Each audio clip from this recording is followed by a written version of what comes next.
The first step for this practice is to print out this reference picture.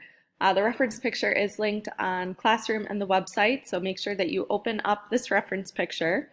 If you don't have a printer or are not able to get it printed out in class, you can use the grid technique instead, which is a separate video to check out, so watch that one and skip this one if you don't have a printer or were not able to get this printed in class. But again, the first step is print it out. It does not need to be in color when you print it. So if your printer only does black and white, that's fine.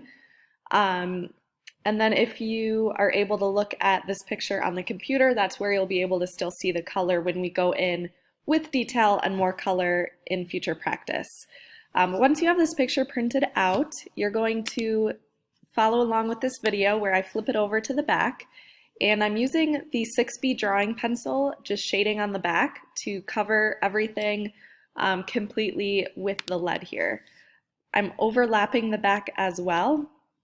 So I went over it twice and then I put tape on it, flipped it over and put it onto a piece of paper.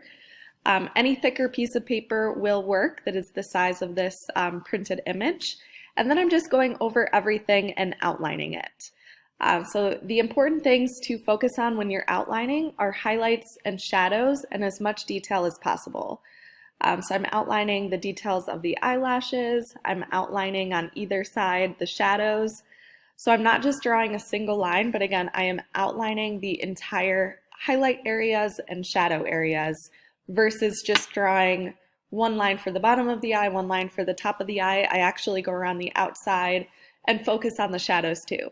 So the more detail that you can outline, the better that end result will be for these practice images. So really take your time and outline as much detail as possible. All four of these sections are going to look slightly different when you outline them. So just try your best to pick out as much detail that you can in each of them. Once you're finished, I would double check and make sure that you have everything. Like in this picture here or example, I did miss parts of the eye, so I put that paper back down and go back over it. So just double check before you take the tape off that you have everything filled in and everything covered. But when you're done and you have everything outlined, you're ready to go ahead and move on to the next step, which is picking one of the sections to start filling in. Again, each of these four sections will have a different technique to work with. So keep thinking while you're going through each of them which technique you like the best, what type of shapes you like collaging, and how you'll want to put together your final project. So there's lots of options, lots of directions you can take things.